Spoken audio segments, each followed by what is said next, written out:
I'm Jay Solomon, And I'm Hagar Chemali. and welcome to the Threat Podcast. Every week, we'll analyze and discuss the most pressing, yet not always so visible, threats to global security and the movements and ideologies that fuel extremism and terrorism. We'll take listeners to the front lines of these battles, both at home and abroad, and we'll talk with the key players in law enforcement, intelligence, diplomacy, and academia who are working to counter these threats. Welcome to the Threat Podcast. I'm Hagar Chemali. And I'm Jay Solomon.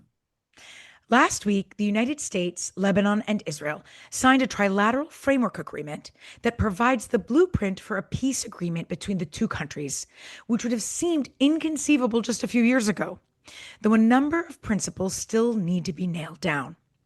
The aspect of this development that we want to discuss is what this agreement means in the face of the Iranian regime that has been actively using Lebanon as a bargaining chip to advance its goals.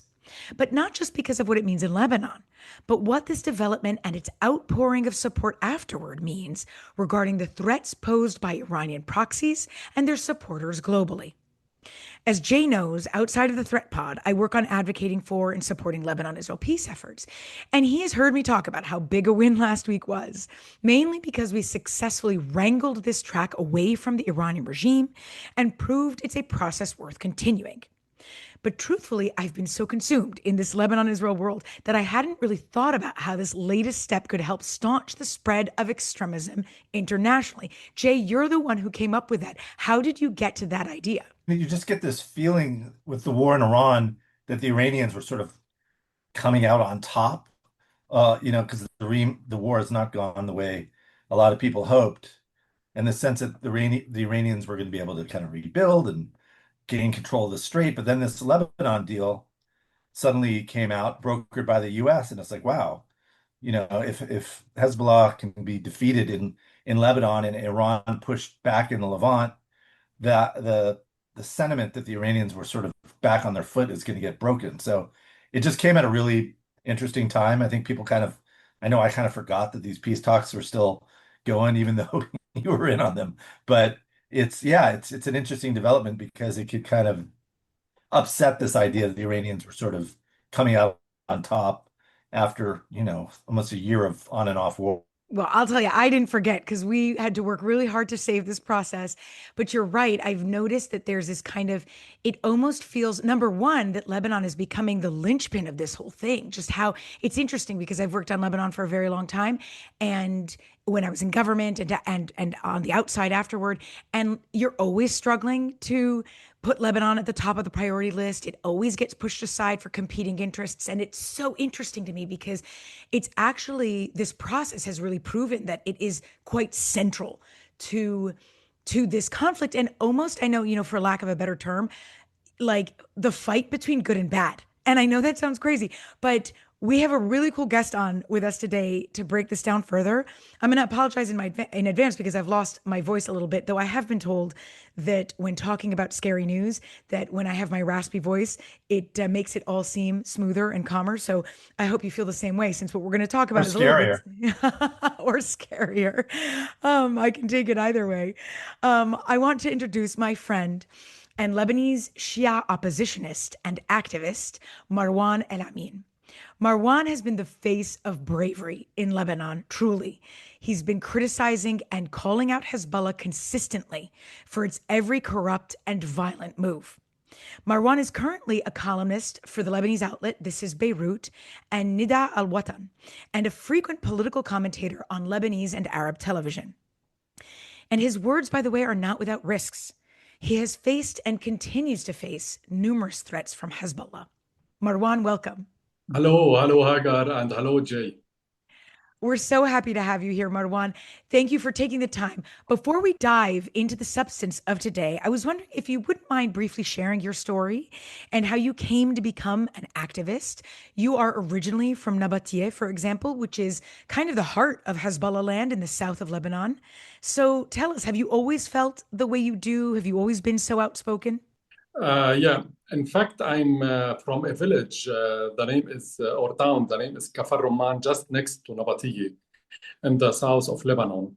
My town used to be known as a place for entertainment, for culture festivals, for artistic and political diversities. And that it was before Hezbollah become as powerful as it is now.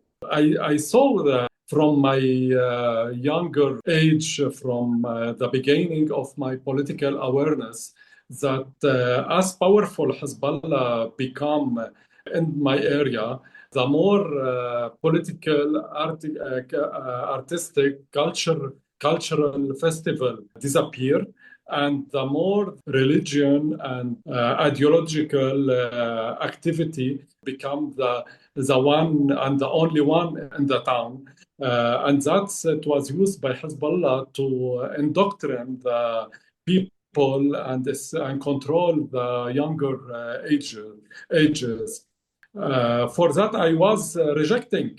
I was this situation, and especially that what Hezbollah is entered to my society is not reflecting the historical of the Shia in Lebanon on the level of culture, on the level of diversity, expression, freedom of expression.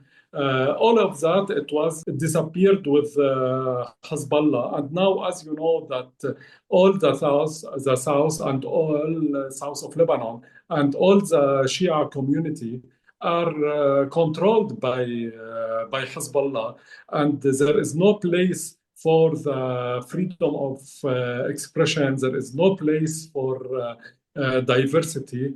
And that's why I raise my voice against this situation. How is the Shia community in Lebanon responding to this peace agreement? The talks, because I think most people in the US don't really hear much from the Shia community in Lebanon, or they just think everyone supports Hezbollah. The media here doesn't really cover it. But how do you see the Shia community, seeing the potential for peace between Israel and Lebanon and potentially an end to this constant fighting that's been going on for years? The last war impact profound the Shia community. And now the question that it's repeated between the Shia community that why we are still in war, why we will retain the arm.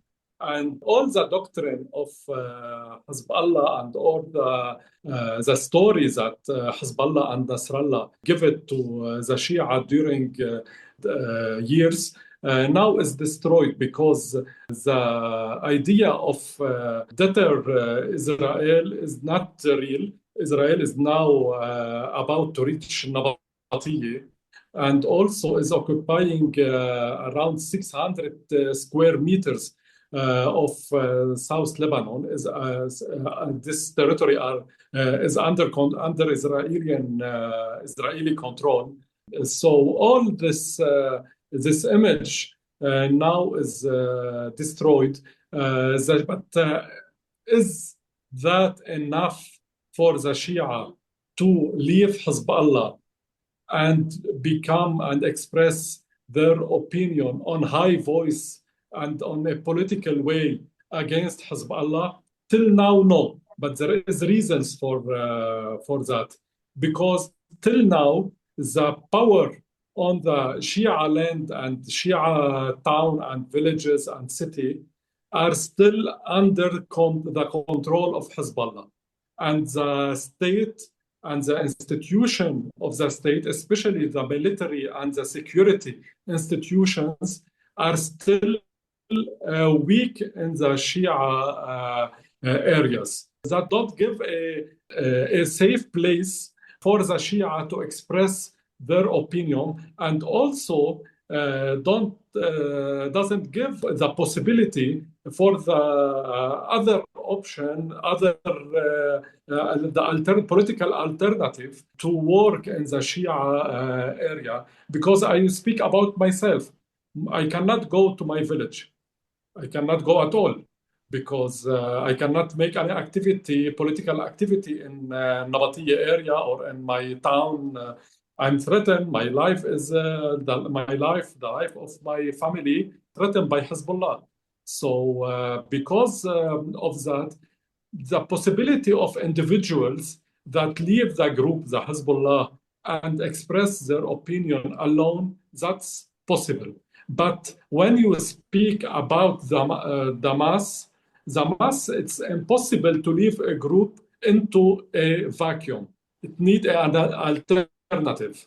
And the alternative, the accurate alternative or the real alternative is not, it's impossible before the security and military institution of the state take its responsibility and prepare a safe place, safe area, safe environment for political activity in the Shia area. Well, I hope that you're feeling, bigger numbers of people like you speaking out. Where I sit, it feels like that. So I hope that that continues to grow. Marwan, I'm wondering if you could give us how, your own views on the trilateral framework agreement that was signed last week. What are the biggest takeaways that you take from that? That's a historical step in the Lebanese state and for Lebanon. Because at first, this agreement confirms the sovereignty of the Lebanese state on its diplomatical decision making. And that it was for years at first under between the hand of Hafez and Bashar al-Assad. Then it was used and between the hands of Hezbollah and Iran. So it's the first time that the Lebanese legitimacy take the decision on this level. And that's very important. It's the beginning of a long road to restore the sovereignty of the Lebanese legitimacy on different level, especially on the, we need to go forward to have the sovereignty on the security and military level, but it's very important. Second, that this agreement confirmed also the separation between the Lebanese negotiation track from the Iranian negotiation track. And also that's a very important step for the Lebanese legitimacy. And it's, if we can say, it's a slap on the diplomatic and political slap for the Iranian influence in Lebanon. As well, this agreement exposed Hezbollah in front of the Lebanese. That Hezbollah doctrine during years said that its arms, it's for defending Lebanon, liberating the territory of Lebanon from the control of IDF. Now, and they didn't succeed on this level.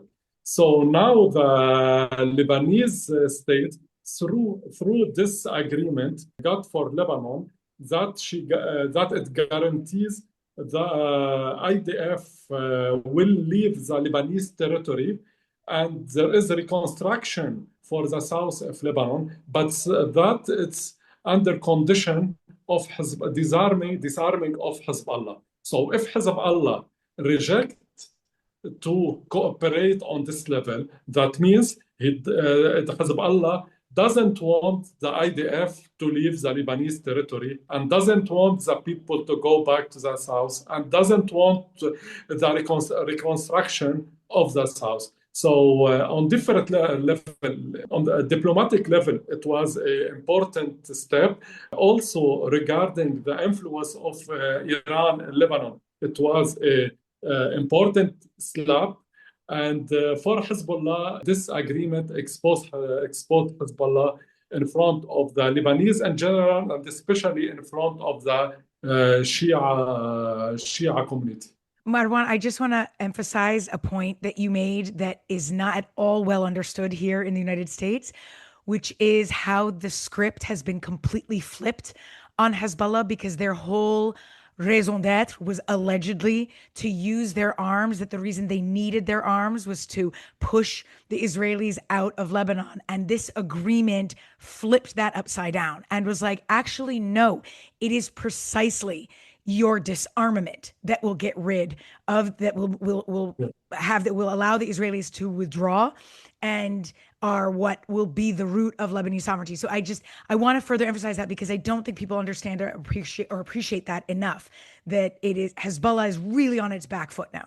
There is something else also on this on the level of the agreement, that this agreement put Lebanon and Israel on the path toward the peace agreement between the two countries, and they use the word irreversible. That's it's one way road. So and it's very important that the Lebanese state did this commitment. Marwan, how is Hezbollah and the Iranians responding, or Hezbollah's patrons in Beirut, like the parliamentary speaker Nabi Berri? I've read that there have been attempts by Hezbollah to kind of orchestrate protests, political protests, but it doesn't look like they generated much support. I'd assume in times of great change, there's always fear that there could be assassinations. In 2005, when the move to push out the Syrians, you had that string of assassinations, including against former Prime Minister Rafiq Hariri. So, yeah, how have Hezbollah and Iran responded to this very monumental agreement on the ground, and what is expected, going down the road? It was widely expected that Hezbollah will reject this agreement. And we saw that once this agreement was announced, Hezbollah mobilized the people in the street, and also a lot, 5 or 6 leaders from Hezbollah or high-rank officials made a statement against this agreement and against President Aoun and Joseph Aoun and the government, and treat them as betrayal. And also, so it's supposed this statement from Hezbollah. Why? Because Hezbollah feel that everything for Lebanon passed through the Lebanese state. It's an existential threat for his influence and the Iranian influence in Lebanon. In fact, Hezbollah and the Iranian influence in Lebanon are not affected by the control of Israel on the Lebanese territory or by the war. The main threat for their influence comes from the Lebanese legitimacy. And Hezbollah doesn't care if Israel continue to control the yellow zone. What's important in the mind of Hezbollah, that's from the yellow zone and up. For who is the control? If it's for Hezbollah, they are okay. If it's for the Lebanese legitimacy, here is the big problem. So Hezbollah doesn't care about the space occupied by Israel. What is his eyes always on the territory and the power on the territory outside the territory controlled by Israel. And for that, if you remember that and the statement after the negotiation of 2nd and 3rd June, the statement gave Lebanon ceasefire plus pilot zone. Hezbollah and the IRGC, they rejected this statement. Then they was okay with the ceasefire, only ceasefire without pilot zone agreement, or the agreement between Washington and Tehran. So the issue is not the content of the agreement, but who is negotiating and who is bringing this agreement to Lebanon. So their problem, it was with the Lebanese legitimacy, not with the content of the agreement. If this agreement brought was Iran who brought it, they don't have any problem with it. This is from side. Regarding the speaker, Nabih Berri. Nabih Berri is a political cover of the military structure of Hezbollah. He's always playing this and has this role, and he is the head of the deep state that protects the military structure and military role of Hezbollah, and also the corruption structure in Lebanon. So Nabih Berri always, when there is no decisive moment, he gave us a good statement. But when it's the decisive moment arrive, always he is aligned with Hezbollah, with Iran against the Lebanese legitimacy. Marwan, right after the agreement was signed, the UAE announced it would be allowing Emiratis to travel to Lebanon after having prohibited them from visiting at the end of April of this year. And this sounds, when I saw this, it felt to me like it looks like a small step, but it also feels as though it's a message about the opportunities that lie ahead for Lebanon as it continues down this path. And so I'm curious, sitting where you are in Lebanon, how was this viewed, this step? How is it viewed where you are? Do you think the Lebanese notice the significance of this step? UAE and like the other Arab Gulf, they are waiting for the Lebanese state to take action to restore its sovereign authority on the entire country, to strong their relation with Lebanon, and also to start a wave of support, economical support, investment in Lebanon, and also to open Lebanon to the Gulf citizen tourist on the tourist level. The ball is in the Lebanese state court to take the necessary action, especially that they have concern about the security of their citizen in Lebanon. And we see that in the last war, the Iranian also attacked the Arab Gulf, and they are threatened the Arab interest. So once here, the Lebanese state take again the initiative on the security and the military level, I think that the Arab country will be around Lebanon and supporting Lebanon. This step from UAE, it's a first step on a long path to arrive to the other things that's supposed from the Gulf countries regarding Lebanon, and also not only the Gulf countries, also the international community are waiting Lebanon to become a normal state, because in the normal state there is no duality on the level of handling the arm and on the level of the decision of war and peace. I'm curious a bit on sort of the timing of this. The interesting part of this agreement is that, like Hagar was saying, and you too, that it's kind of flipped the script. Now it's the Lebanese state that's recovering Lebanese sovereign land, not Hezbollah. But is there like a time element? Are people going to get restless in like 6 months if the Israelis are still occupying part of Lebanon? Is that something that Hezbollah is kind of going to try to play with, saying, oh, this is, the Israelis aren't really serious about pulling out? So yeah, I'm curious about the time element of it, because it is interesting how the script has been flipped. And now it's a period where the majority of Lebanese are in favor of the peace agreement with Israel. The obstacle on this level is the arm of Hezbollah.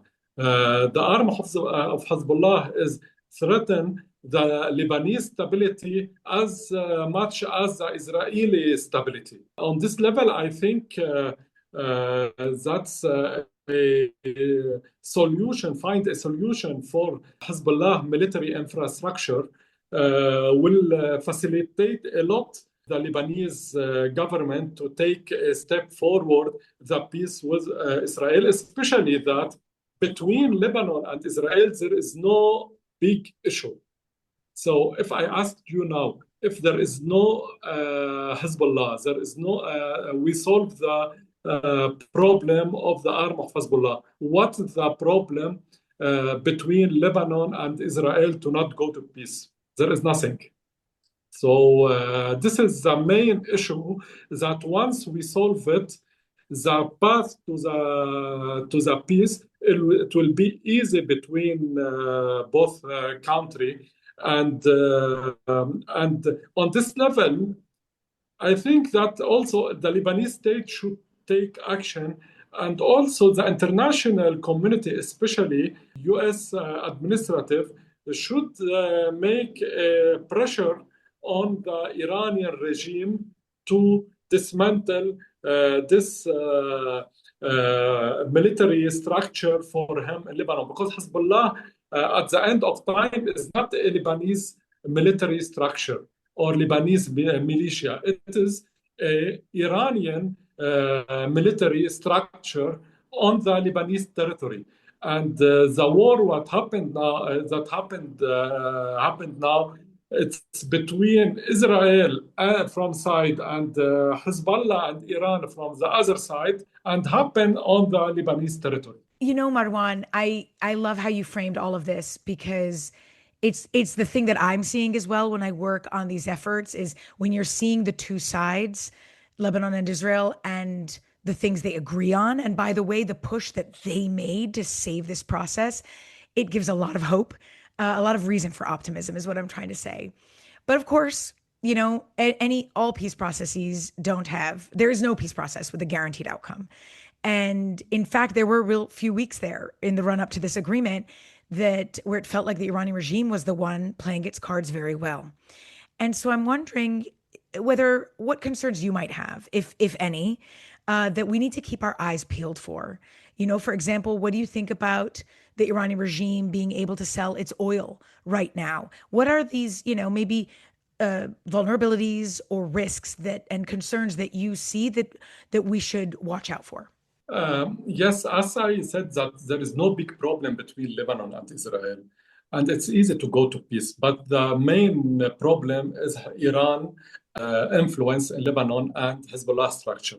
So once again, we give Iran this power, and we give Iran the possibility to breathe on the different level, either economic or political or other levels. So it will be a big obstacle for the peace in Lebanon and also the peace between the other region and in other countries in the region and Israel. So at first we should solve this problem, especially that the Iranian regime live on that chaos, on the having a problem for its neighbor, on exporting the revolution, the Islamic revolution to other countries. So for that, I don't know if it's possible to get peace while the Iranian regime is still here. Can you talk a bit more, Marwan, about what do you think the broader implications would be if this peace agreement, this process holds and Hezbollah has been weakened? Because the Islamic Republic has this axis of resistance, these networks across the Middle East, but they've lost the Assad regime in Syria. Hamas has been greatly weakened by the war over the past 3 years. What would be the ripple effects if the peace can hold in Lebanon and Hezbollah could be kind of Uh, excised from Lebanon. You know that the Iranian axis and its proxies in the region are now much weaker in compare of what they were before 7 October 2023. You know the situation of Hamas, the situation of Hezbollah, the situation of other also proxies in the region. There is no, the Assad regime is not anymore here. On this level, of course, it's not the same on the Iran regime and its proxy is not in the same power has the same power as it was before 2023, October 7, 2023. But this Iranian axis is still here. You know that US now is negotiating the Iranian regime. The Iranian regime is still here. Okay, Ali Khamenei was killed. Also, Hassan Nasrallah also was killed. Sinwar was killed. A lot of leaders of this axis were killed. But Hezbollah is still here. Hamas is still here. Hezbollah is still controlling the ground in Lebanon. Hezbollah is still controlling the Shia community in Lebanon. Also, the Iran regime is still here. Yes, there is a big difference of where we were and where we are now. But I repeat, to make a step forward, I think that Hezbollah, the key of Hezbollah is in the hand of Iran. So as long as the Iranian regime is here, so this regime will continue to use Hezbollah, to use Hamas in a way or another way to keep its control on Lebanon, on Gaza, on Iraq, trying to make troubles for the Gulf countries. So the solution should start by the hand of the snake. It is in Tehran. Marwan, I wanna wrap it up by looking ahead. You've really so articulately explained why this agreement, why Lebanon, why this process is actually so central. It seems so niche in such a small corner of the world, and yet it is so central to undermining the Iranian regime, its proxies, and all the threats it poses globally because of that. And so what I'm curious from you, if you could, as a way of wrapping this up, is what more you would like to see from the United States and other international governments to further undermine Hezbollah and to do so permanently. Lebanon can't achieve stability as long as Hezbollah is here, is armed. And also, Lebanon can't get the end of the path of the peace between Lebanon and Israel as long as Hezbollah is armed. And this one is related organically to Iranian regime. So the Lebanese state should take action to exercise the decision that the government took on 5th and 7th of August 2025 and 2nd of March 2026 regarding the disarmament of Hezbollah. And also the leader of the army should exercise their responsibility on this level and start disarming Hezbollah. But also there is a pressure can the US make on the Iranian regime to stop spreading the problems in Lebanon, stop supporting Hezbollah as a armed group, and accept that this era is finished and Hezbollah should be transferred to a political party, pure political party. But here there is a question. Can Hezbollah be a political party, or can Iran be a normal country, a normal regime in the region? I don't think so. I don't think the country will ability as long as the Iranian regime exists in Iran and Hezbollah exists in Lebanon. It's very interesting. Marwan, thank you so much for joining us and for sharing your story. Jay, anything you want to add? No, that was great. I'm keeping my fingers crossed. Love to see this move forward. And way to work, Hagar. I know you've been tireless on this. It is exhausting, but it is worth it, especially when you feel the potential there. Marwan, before we go, where can listeners find you or learn more about your work? At first, thank you for this great interview, and sorry for my English language. It's not perfect. I try as much as I can. You did very well. Great. And thank you. As you know, that I write weekly for This is Beirut. It's English media outlet in Lebanon. It's the first English media outlet in Lebanon. And also I write, but that's in Arabic, in Nida Al Watan newspaper. And on the Lebanese and Arab media, I'm always there to try to reflect what the silent Shia people think and want. So I'm trying to be their voice. Amazing. For listeners, if you made it this far, please consider leaving us a review, preferably a good one. It makes a huge difference in helping people find us. And if you have an idea or question for us, or just want to say hi, please send us a note at thethreatpod@gwu.email.edu. For now, we'll see you next time.